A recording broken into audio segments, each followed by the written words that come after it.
Esta campaña empieza hoy, de hecho, ¿no? Y va a durar 2 meses. Pretendemos con la posibilidad de que continúe el año que viene, ¿no? Partimos de elementos muy básicos, de pequeños grupos, ¿no? Y que lo que queremos es reproducir en lo posible la experiencia del movimiento magisterial popular, que hay que llamarlo así, no hay que llamarlo solo movimiento de los maestros y maestras, es un movimiento magisterial popular que ya está extendido absolutamente por 4 estados del país y una parte de la Ciudad de México, y es un movimiento en el que ya es difícil distinguir entre las luchas magisteriales y las luchas populares dentro, ¿no? Como hemos visto, esta es la solidez del movimiento, ¿no? Magisterio popular. Y lo que intentamos con la campaña era avanzar en una dirección más o menos parecida, territorializando el tema, ¿no? Para quien como yo tengo 69 años, para quien como yo vivió el pasado, es asombroso lo que ha sucedido, incluso considerando el modelo. Bueno, considerando el modelo no es tan asombroso, pero en México en los años 70 y principios de los 80, aparte de que hubo un gran auge del movimiento obrero y el movimiento de los trabajadores y trabajadoras en general, se partía de qué? Se partía de que la revolución, en el artículo, bueno, primero en el artículo primero de la Constitución, que sigue estando allí, que establece como derecho universal el trabajo para todos y todas, ¿no? Y un trabajo remunerador. La Ley Federal del Trabajo de 1929, que tiene muchos asegúnes, pero establecía, aparte de las 8 horas que quedaron establecidas en el artículo primero, de hecho, el artículo 123, perdón, establecía condiciones de contratación fija, permanente, y eso es algo que yo viví. Es decir, en el periodo del auge de los 70s y 80s que yo les hablo, había primero pleno empleo en el país, prácticamente. Es decir, quien buscaba un empleo iba a encontrar, por un lado. Por otro lado, el respeto a las 8 horas era prácticamente universal, y si no era universal, se luchaba por él, ¿no? Y porque estaba legislado, ¿no? La contratación era permanente, es decir, de acuerdo a la ley y a la práctica en buena medida. Es decir, el trabajador no podía ser contratado más que permanentemente, a menos de que su materia de trabajo, ¿no?, fuera determinada. Sucedía ciertamente que en muchas empresas no todos los trabajadores tenían planta, ¿no? Y entonces se daba la lucha porque todos los trabajadores tuvieran planta. Todos los trabajadores tenían seguridad social, y si no tenían seguridad social, se daba la lucha por la seguridad social, ¿no? Y por seguridad social hablo de seguridad, servicios médicos, vivienda, derecho a la vivienda, posibilidad de derecho a la vivienda, y como ustedes seguramente han oído de sus padres o sus abuelos, ¿no?, esas generaciones pudieron construir, eran generaciones de familias muy numerosas, y sin embargo pudieron construir sus viviendas, ¿no?, pudieron sacar adelante, pudieron enviar a los hijos a estudiar algo mejor, y finalmente a que tuvieran acceso a la universidad, muchos de ellos. Eso estaba conquistado. O sea, estaba conquistado porque a lo largo de 150 años en todo el mundo, una serie de grandes luchas, incluida la Revolución Mexicana, que a un gran costo, lograron estas conquistas. No era lo que obviamente estas grandes luchas proponían era ir mucho más allá. No era solo revalorar el trabajo, sino era mostrar cómo el trabajo era el factor esencial de la producción y por lo tanto como no había que darle migajas al trabajo, no había que reconocerle en cierta medida, pero de todas maneras eran avances notables, como ustedes pueden notar hoy, ¿no? La diferencia entonces estaba pues en lo ganado o en lo que se podía ganar. Por eso hubo un auge muy grande. Hubo años con posiblemente miles de huelgas, ¿no? Miles de fábricas y de empresas en general movilizadas. ¿Por qué? Porque era más o menos simple, digamos, en términos relativos, ¿no? No era simple, había que luchar. Pero porque estaba ahí, o sea, esto estaba consagrado por las leyes, ¿no? Entonces había que luchar por ello. La reforma en la práctica fue terminado con ello el modelo que hoy padecemos y terminó haciéndolo en términos legales con la nueva ley federal, con la reforma de la ley federal del trabajo en 2002, ustedes se acuerdan, ¿no? Un poquito antes de que entrara al gobierno Enrique Peña Nieto. Y lo peor, creo que lo más grave, es que nos lo borraron de la memoria. O sea, ustedes ya no se acuerdan. O sea, a ustedes le venimos y le decimos, es que observen la flexibilización del mercado laboral, observen los contratos por hora, observen los contratos por meses, observen cómo tienen muchos seguros, derechos al seguro social. Todas estas cosas, pavorosas cosas que por cierto recogió muy bien, creo, Sonia, que está aquí sentada, ella viene trabajando desde los 12 años, ¿no? Tiene 37, no es cierto, bueno, tiene 20 y tantos, y entonces su historia es muy larga, y trabajó como en 40 lados, ¿no? Entonces, al hacer la reseña de los 40 lugares donde está, pues es pavoroso, pues, y usted la conoce, claro, cuando se ve en conjunto, resulta más pavoroso. Bien, ¿cuál es el propósito? El propósito es nuestro, y obviamente mucha gente de los sindicatos democráticos o autónomos o independientes, como queramos llamarle, es recuperar y mejorar incluso, ¿no? Porque finalmente en las leyes internacionales sigue marcado, ¿no? Estos derechos, los derechos a lo que se llama un empleo decente, ¿no? O sea, un empleo que en 8 horas permita el sostenimiento de una familia, ¿no? Y todo lo demás que sea permanente, que tenga seguridad social y tal. Y porque además hay muchos sindicatos en el mundo que lo conservan. Los sindicatos franceses, cuando los vemos salir a la calle a manifestarse como se manifiestan, es porque conservan esos derechos. Si la gente está haciendo este movimiento es porque está defendiendo esos derechos que tiene conquistados, ¿no? Si los telefonistas se manifiestan, es también porque están defendiendo sus derechos conquistados. Si el Situán no, se manifiesta porque tiene estos derechos conquistados. Entonces, bien, luego al final les haremos una invitación a que de alguna manera formemos como un núcleo comprometido, llamémosle no sé cómo, como comité o algo así, comprometido por un tema que es universal y que afecta a todos los demás. Si hay 3 temas universales, ¿no? Son la educación, y por eso los demás están en la calle. El segundo es salud, y por eso a partir de la semana que viene habrá la marcha nacional del sector salud. Y el tercero es el trabajo. De hecho, el magisterio está luchando en buena medida contra una reforma laboral en su sector. Y bueno, ya paro.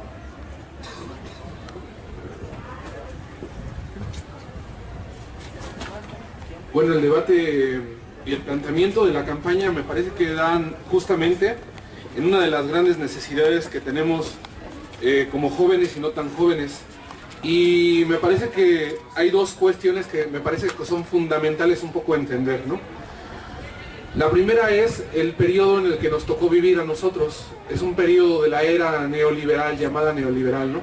El neoliberalismo plantea algunas reformas muy importantes en términos de la estructuración del mercado laboral y también en términos de la recomposición, una recomposición social que tuvo que haber en la sociedad. Yo hago algunas menciones, por ejemplo, el proceso de neoliberalización lo que planteó es la desaparición de cerca de 3.000 empresas estatales en México. Junto con la desaparición de esas empresas, necesariamente también tuvo que desaparecer una fuerza laboral importante y lógicamente la cuestión de los sindicatos de estas empresas. Entonces, yo no traigo los datos, pero me parece que hay un porcentaje muy importante de sindicatos que son desaparecidos en este periodo, en el proceso de inserción al neoliberalismo. Al mismo tiempo hay un proceso en el cual, para tratar de dar apertura o dar trabajo, cuando el Estado deja de ser ese garante del trabajo, es la apertura de las maquilas, ¿no? Todo el boom maquilador que se le conoció a partir del 92, 93, 94, 95, y con la cual Carlos Salinas se plantea la idea de poder sacar a México de la crisis, y en realidad de alguna otra forma lo consigue.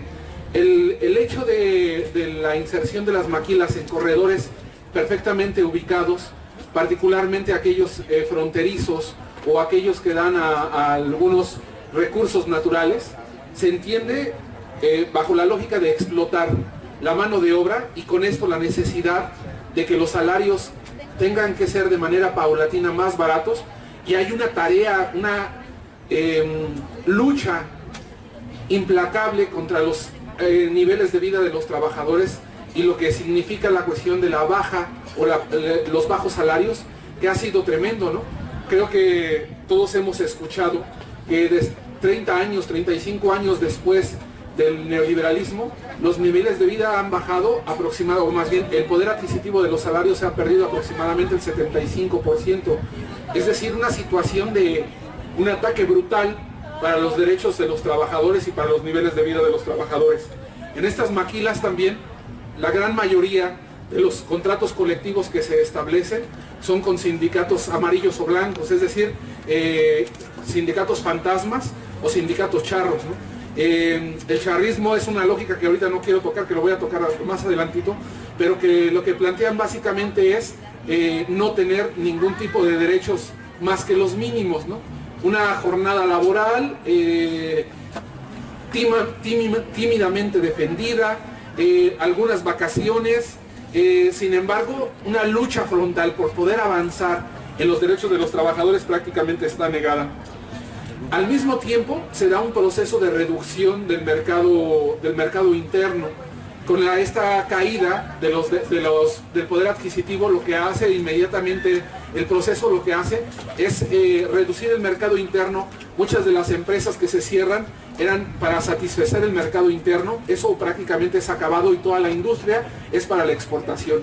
Hay una intención de reducir el poder adquisitivo, hay una intención de poder disminuir el mercado interno, y eso lo que plantea también es achicar, armar como una espiral descendente en todo este sentido.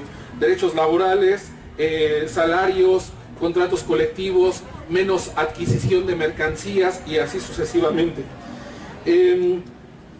Al mismo tiempo que se da un debilitamiento de las empresas que se agrupan en el sector industrial, hay un incremento en el sector servicios, ¿no? Y es muy interesante todo el proceso que se da ahora mismo, por ejemplo, particularmente de la gente joven, que su primer empleo regularmente es en una empresa de servicios, no en una empresa industrial a donde vas y te tocas con la producción directa.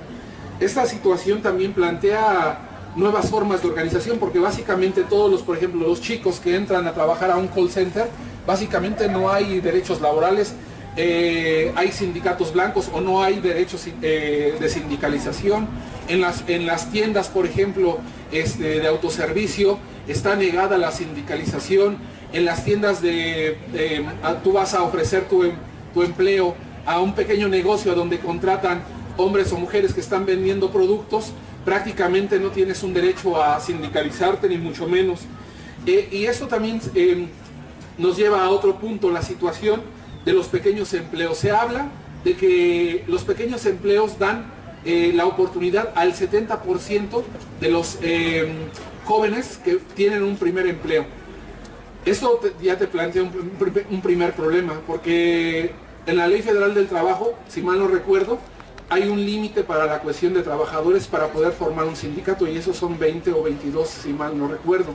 Es decir, cualquier empleo que tenga menos cantidad de trabajadores, eso es imposible que te puedas organizar legalmente por un sindicato.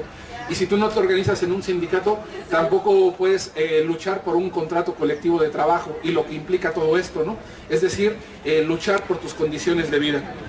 De la mano de esta situación está la particularidad que nosotros tenemos con respecto a la organización sindical.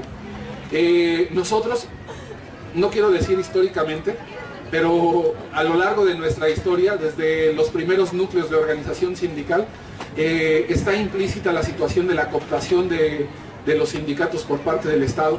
Desde la primera Casa del Obrero Mundial, luego se fortaleció esto con el gobierno de Cárdenas, cuando se forma la CTM y cuando hay una entrega por parte del Partido Comunista de los sindicatos al Estado. Y en general tenemos una historia en donde los sindicatos no han tratado de ser una fuerza independiente que pueda luchar para conseguir sus derechos, sino es un sindicato que forma parte del Estado. La gran mayoría de los sindicatos o los grandes sindicatos forman parte del Estado, y lo que tienen como medio para adquirir derechos laborales es la negociación, los votos que tú le puedes dar a tu representante sindical, y a partir de que llegue un candidato tal, él te puede repercutir o dándote mejores prestaciones laborales y cosas así. Las organizaciones sindicales importantes, como por ejemplo el Congreso del Trabajo, la CTM, la CROC, la CROM, son organizaciones que se mueven bajo la tutela no nada más del Estado, o se movieron bajo la tutela del Estado, sino particularmente del PRI, ¿no? Y que por muchos años fueron la base fundamental en donde se podía adquirir cierto número de votos garantizados para el partido que ocupaba el gobierno, ¿no? Todas las luchas de sindicatos independientes tienen una historia bastante cruenta, ¿no? Para empezar, bueno, no me remonto más allá de o después, antes de la formación de la CTM, pero por ejemplo la lucha de los médicos, la lucha de los ferrocarrileros, todo lo que se le llamó la insurgencia sindical, que fue un gran movimiento por su independencia, porque había dos demandas centrales, ¿no? La independencia sindical y la democracia sindical, que van junto con pegado. Tiene independencia del Estado y luego la democracia interna, que permite que haya una vida, que haya tendencias, una lucha interna para poder tener una posibilidad de que lleguen ya sea corrientes o personalidades que puedan dar la lucha por los verdaderos derechos laborales. Todo eso prácticamente es un tema minúsculo, ¿no? Que se conoce en ciertos lugares, territorios, aspectos, pero que no son como nuestra historia en general, mayoritaria se puede decir así. Estamos negados por la historia, por nuestra historia de alguna otra forma, a la democracia sindical, y la democracia sindical se resolvían con la pistola en la mano, con Fidel Velázquez reventando huelgas, y así sucesivamente. Me parece que la campaña que se está impulsando por los derechos laborales lleva implícita la campaña por rescatar los sindicatos que ahora tenemos, o por formar nuevos sindicatos, porque hoy sinceramente tenemos no nada más que luchar en contra de las políticas neoliberales, no nada más tenemos que luchar contra la política propatronal de este gobierno, contra las leyes reaccionarias, sino incluso contra los mismos dirigentes sindicales, que muchas veces lo que hacen es ser la voz cantante de la patronal frente a los trabajadores, y no al revés, no los representantes de los trabajadores frente a la patronal. Bueno, igual para no redundar en temas que ya tocaron los dos compañeros, yo me enfocaré más a la situación de la educación, que es igual una situación que está en boga hoy en día, principalmente, y empezaré con esto. La educación tiene una gran relación con el proyecto nacional que se tenga como país. Quien tenga en sus manos la educación, quien esté pensando, realizando o imponiendo qué se enseña en las universidades, es quien define cuál es el rumbo de la industria, de la economía y de todos los rubros de este país en donde está implicada la educación. Porque, bueno, creo que no es nuevo para muchos hablar sobre la reforma, o creo que no les es nuevo escuchar sobre la reforma educativa, y a veces esto de pensar en la reforma educativa se piensa solamente a nivel básico o como una situación que le afecta solo a los profesores de la CENTE o a la educación básica. Sin embargo, creo que no soy el único quien ha dicho a lo largo del trayecto vacacional anterior y lo que llevamos de meses en la universidad, diciendo que la reforma educativa está avanzando. Y las implicaciones que tiene en ese sentido con el tema que hoy estamos tratando son importantes. Y bueno, de entrada, en marzo tenemos la planeación de la propuesta de la reforma educativa a nivel superior o de las universidades por parte de la NUYES, que es la Asociación de los Rectores, de todos los rectores, tanto de universidades privadas y públicas del país, que en donde no se incluye en ningún nivel a la comunidad estudiantil, a la comunidad docente, a la comunidad de trabajadores. Esto solamente es un club de rectores en donde llegan y disponen qué es lo que se va a hacer. Esta ley está criticando la ley del 78, pero bueno, aquí no vamos a hablar completamente de qué viene la ley. Creo que la intención es tratar de vincular cuáles son los ejes que van a tocar o que están tocando el tema de lo laboral en este sentido. La reforma que está proponiendo básicamente la NUYES a partir de la crítica de que la ley del 78, que es la ley para la coordinación de la educación superior, es que es obsoleta porque no toca rubros que hoy son importantes, no para la educación en sí, sino para quienes están tratando de meter las manos en la educación desde que comience el conflicto con la CENTE y que está enmarcado en los famosos mexicanos primero, ¿no? ¿Cuál es el nuevo mercado atractivo para los empresarios? La educación. Desde hace varios años han intentado invadir este espacio, como bien mencionaba compañero Mario al principio.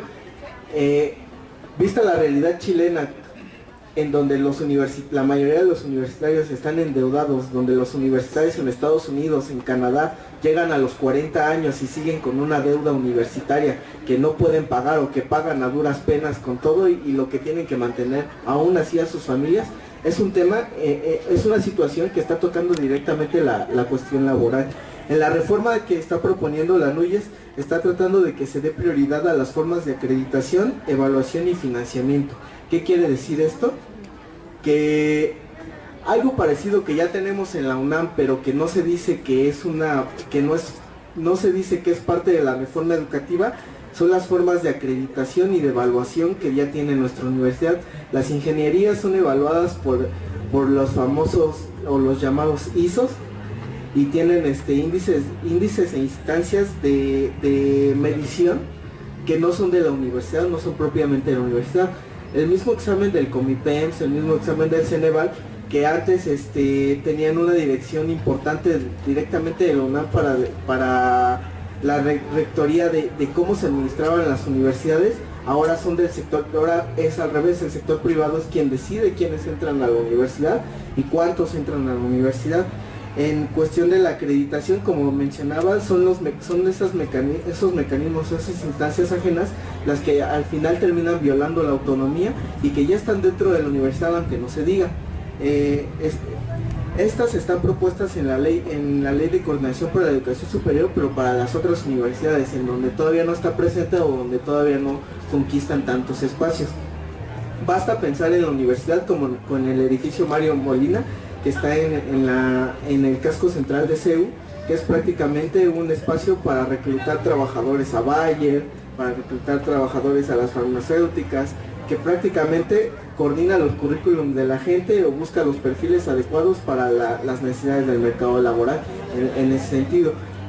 Basta pensar en los cursos para los trabajadores de Bancomer, Banamex, que están especialmente diseñados y planificados por la iniciativa privada dentro de la universidad para la capacitación de sus propios trabajadores. Los mecanismos de financiamiento. La ley que está proponiendo la NUYES está mencionando el no solo dar financiamiento a la universidad pública como ya se le da, sino también generar mecanismos y promociones, beneficios fiscales para la universidad privada. Es decir, que ya no solamente se incentiva el que el que abran y abran y abran más escuelas privadas, sino que ahora se le dé de forma más regular dinero a la universidad privada para que pueda esta funcionar. ¿Cuál es el problema con las universidades privadas? Ni siquiera tiene que ver con una cuestión como con el 132 que se le gana, es que son los güeritos, es que es la gente que tiene dinero. Sí tiene una cuestión de clase y en la cual deberíamos estar muy claros. Sin embargo, tiene muchas tantas cosas que desenmarañar detrás de ese tema, que es, por ejemplo, la cuestión de que haya más universidades privadas en el país. Y en América Latina desde 1970 se ha incrementado el número de escuelas privadas en la región, es la implementación de los mecanismos y las dinámicas de cómo se rige la universidad privada dentro de la universidad pública. Todos los mecanismos que se dan dentro de las grandes universidades privadas están hoy invadiendo los espacios públicos, los espacios de la universidad pública. En ese mismo sentido se imponen estas lógicas del mercado, de tratar de hablar de calidad, en este sentido de la educación de calidad como si fuera un producto que se le va a vender a alguien. La educación no es un producto, es un derecho, y tendría que entenderse en ese sentido, no como algo más que se está produciendo de buena forma para podérselo vender al estudiante, o para poder venderle a la empresa los buenos trabajadores, o los trabajadores más fieles y que nunca se van a quejar. En este mismo sentido, ¿cómo han instrumentado esta situación pues tiene que ver mucho con el discurso del emprendedurismo? Hoy en día creo que en la universidad, en las mismas aulas, se promueve este discurso de hay que ser emprendedores, hay que ser creativos, pero creativos para la empresa, no creativos para poder desarrollar nuevas formas de imaginar la realidad, tanto social, política y en la que estamos inmersos.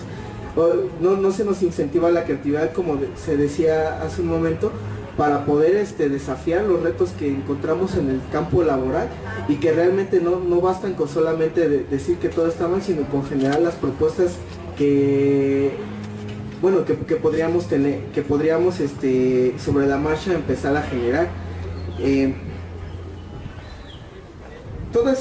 Estos mecanismos que se implementan en las reformas que están contempladas para la universidad y que van de la mano de la reforma educativa, pues evidentemente incentivan lo que los compañeros ya mencionaban, que es la precarización laboral, porque al final la desprofesionalización del estudiante que viene con estos mecanismos de si no puedes terminar la carrera en 4 o 5 años, está bien, te damos chance de que te gradúes como técnico universitario.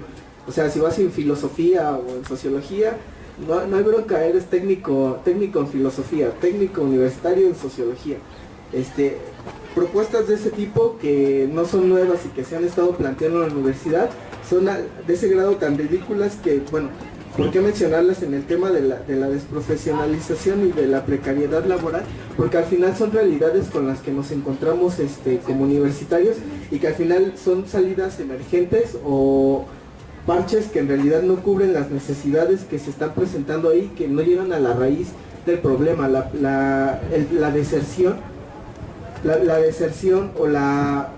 o el que los estudiantes no se mantengan no mantengan un promedio o un perfil regular en la universidad. No solamente tiene que ver con que no lo quieran hacer, tiene que ver con otras situaciones que son de la realidad constante de los estudiantes y que no se toman en cuenta dentro de esta planeación de reformas educativas o reformas para la universidad.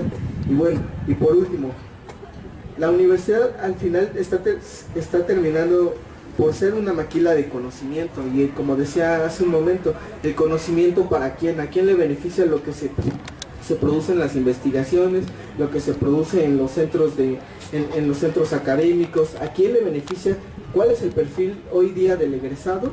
Pues basta simplemente pensar con quiénes son los perfiles a los que contratan las empresas y cuáles son las políticas dentro de la misma universidad y a quienes benefician, o las becas mismas de CONACYT, que benefician o privilegian las líneas de investigación que para ellos no son convenientes. ¿Cuáles son los objetivos que están cumpliendo?